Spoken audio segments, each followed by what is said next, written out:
오늘 우리가 읽을 본문은 요한계시록 10장 11장입니다. 내일이 요한계시록 성경 퀴즈인데 공부는 많이 하셨습니까? 여러분, 성경 퀴즈를 하는 이유는 누가 더 성경 지식이 많은가를 겨루는 게 아닙니다. 이번 기회를 통해 요한계시록을 좀 더 많이 읽고 또 정확히 이해하기 위한 목적입니다.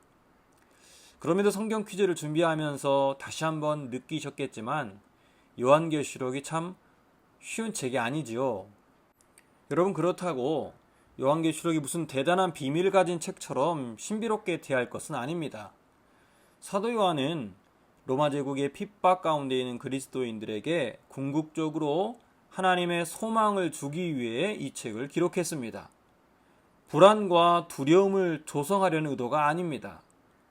그래서 요한계시록의 바른 해석을 위해 우리는 크게 두 가지를 준비해야 합니다. 첫째는 본문에 나오는 상징과 암시에 대한 어느 정도 공부가 필요합니다. 두 번째, 요한계시록의 전체적인 구조와 흐름이 대략 머릿속에 있어야 합니다. 대표적으로 세 개의 재앙이 순차적으로 이어지지요.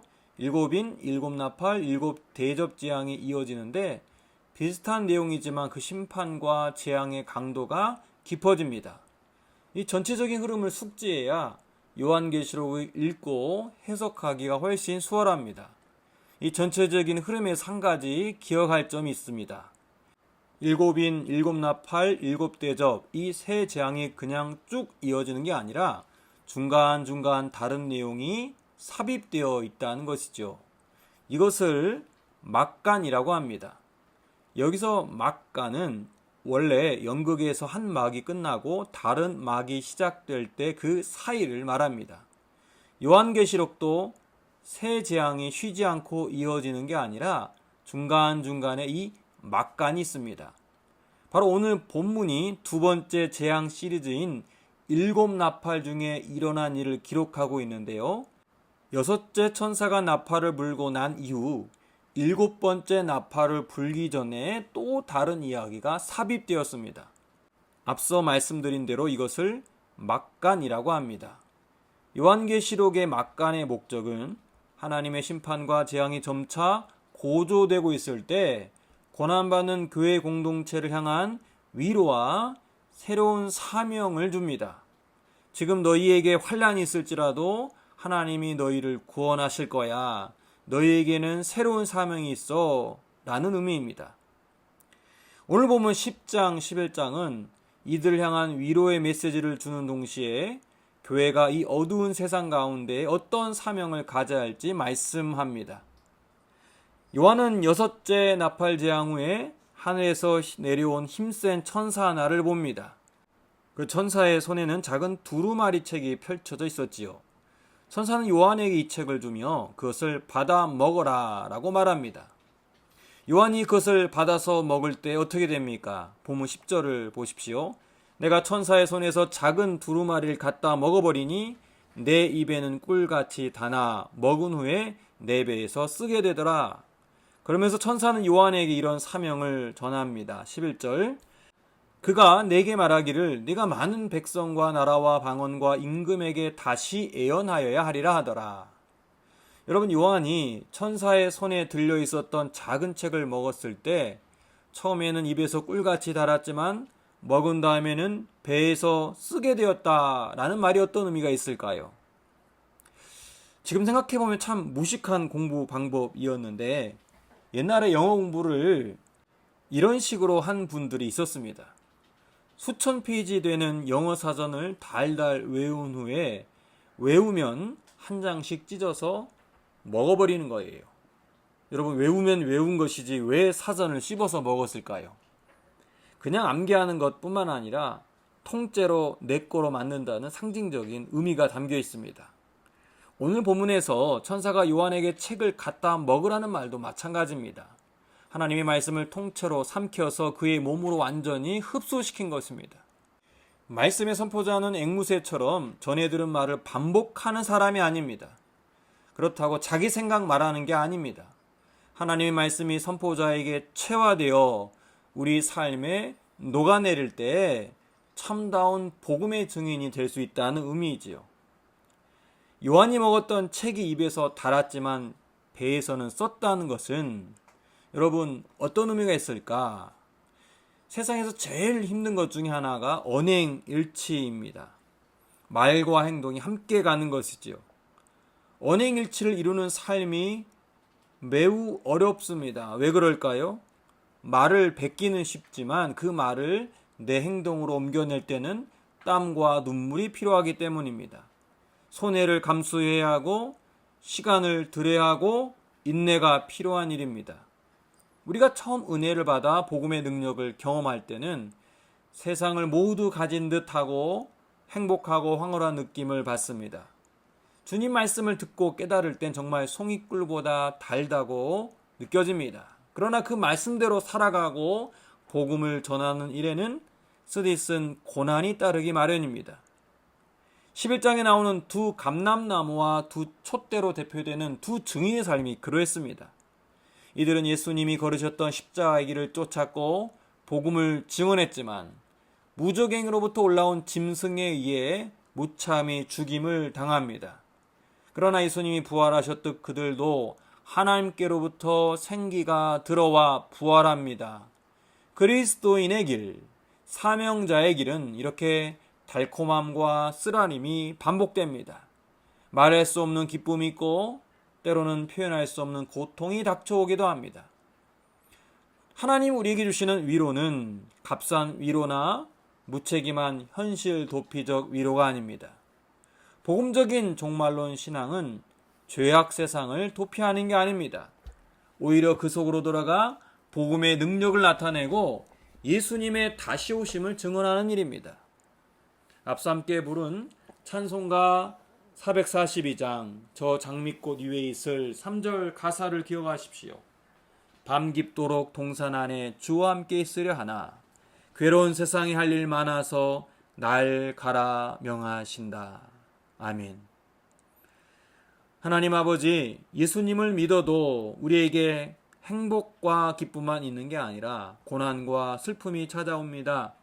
우리 신앙인들이 값싼 위로를 구하지 않게 하시고 현실 도피적인 신앙을 추구하지 않게 하옵소서.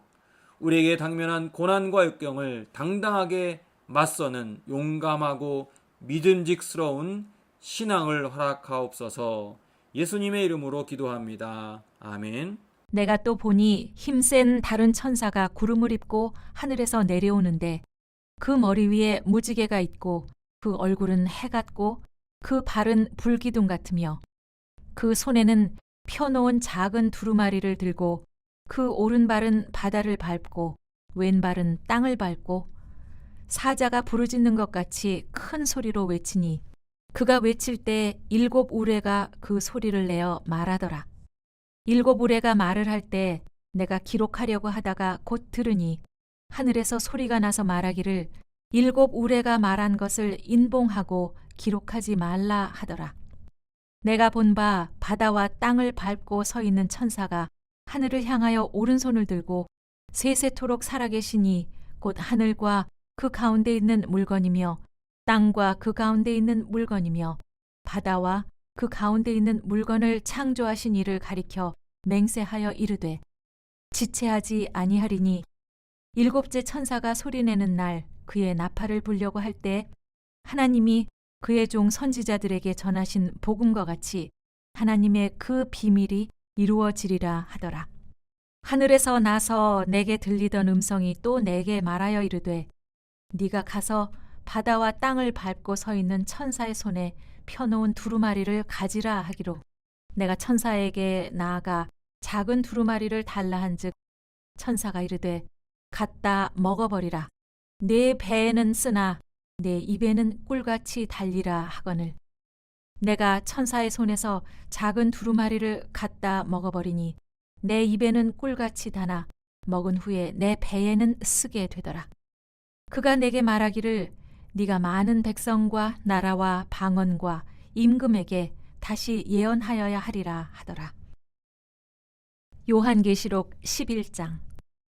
또 내게 지팡이 같은 갈대를 주며 말하기를 일어나서 하나님의 성전과 제단과 그 안에서 경배하는 자들을 측량하되 성전 바깥 마당은 측량하지 말고 그냥 두라. 이것은 이방인에게 주었은즉 그들이 거룩한 성을 42달 동안 짓밟으리라. 내가 나의 두 증인에게 권세를 주리니 그들이 굵은 베옷을 입고 1260일을 예언하리라.